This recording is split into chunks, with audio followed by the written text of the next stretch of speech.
Judges are ready? The timer? Then let's begin. Emotional damage.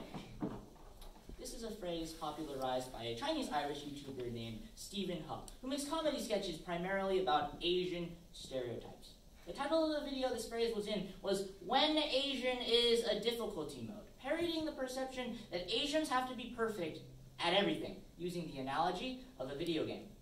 In the game, a man's character dies of multiple things which seem to be very silly, such as stepping on branches, getting hit by leaves, and being sunburned. Interestingly enough, he also dies of more complex issues that people in the real world actually suffer from, such as social anxiety, unemployment, and emotional damage when being called fat.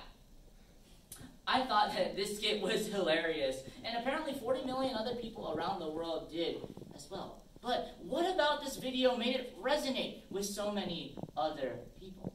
We're going to be looking at this as we examine, first, the virality of emotional damage, second, the problem with emotional damage, and third and lastly, the solution to emotional damage. So first, how did emotional damage go viral? I think that this is because we can all relate to the fact that we've all been hurt in various ways, not physically, but emotionally. This is because we endure a large amount of emotional stress as we travel through life on a vast array of topics, such as our weight, our jobs, our kids, ethnicity, social status, personal beliefs, all the ideas that culminate to what we call our identity. What is the source of this stress? Judgment. We, as social beings, have an overwhelming desire to be accepted by the community and to fit in. We care very deeply about other people and if we have good standings with them. We use judgment, typically through criticism, as the foundations and guidelines for how we are to behave in society to be accepted. These set the guidelines for how we are to act, interact, and react with the world around us. In our culture today, acceptance in the community is becoming increasingly prioritized, and this is leading us into an era of insecurity. We now feel insecure about the judgments that other people are placing onto us, so much so that we no longer feel like we can be ourselves, no longer feel like we can have our own identities, and that we must fit in with the masses. One of my good friend's sisters recently suffered very severely from an identity crisis, so much so that she now prefers to be called by male pronouns. For a long time, she didn't feel like she fit very well into society, and the very recent death of her father didn't make anything better. The decision for her to become transgender has put much strife in her family's life. The pain of not being able to express an identity or the lack of one is very real. British writer C.S. Lewis said this: "Mental pain is less dramatic than physical pain, but it is more common and more hard to bear. It is easier to say, 'My tooth is aching,' than 'My heart is broken.'" So, what is the point of my speech today? Is the moral of my speech that we shouldn't judge other people because that's the root cause of emotional damage? No. I believe that there is a more deeply rooted issue in society today that must be addressed, and we'll be looking at this through the problem of emotional damage. The issue that I see entering society today is something that I like to call radical acceptance. We live in a community where we are able to have freedom of thought and freedom of autonomy. We are told by the media, systems of education, and the people around us that we can be who we want to be, do what we want to do, believe what we want to believe, and that we shouldn't judge other people based on what they want to be, what they want to do, and what they want to believe. Bernard M. Baruch, an economic advisor to 6 separate U.S. presidents, put it best this way: "Be who you are and say what you feel, because those who mind don't matter, and those who matter don't mind." This is our society's attempt at building a world where everyone can be accepted regardless of their beliefs, without the fear of criticism. And this seems great.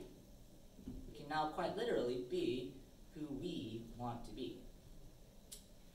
But what happens when the narratives, the stories and ideas that we build around our lives no longer reflect truth. Traditionally, the idea of acceptance was that we should respect other people's beliefs. But now society is changing that definition of acceptance. Now no longer do we only have to respect other people's beliefs, we must actively affirm and support them regardless of what our own beliefs tell us, and regardless if it's the truth or not. Any criticism of minority opinions is now labeled as bigoted and offensive. This issue has escalated to the very point where the very perception of contradiction is now labeled to be a threat. With the internet making it easier to share knowledge and ideas, this has become more prevalent through cancel culture. And what exactly is cancel culture?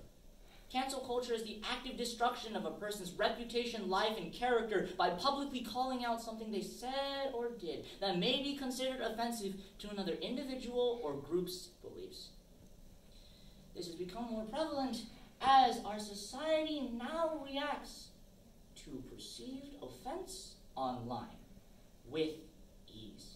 Even celebrities, examples include Johnny Depp, Gina Carano, and J.K. Rowling, aren't safe from this one-sided environment of oppressive ideas. In the name of defending minority opinions, the majority is now silenced. Ironically, those who profess to value the freedom of expression are at the same time systematically destroying it.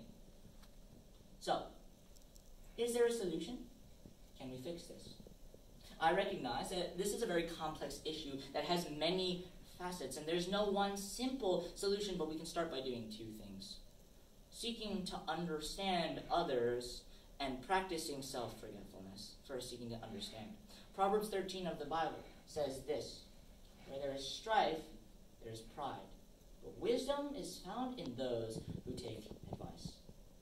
We must be careful not to prematurely assign our own judgments to the words and actions of others.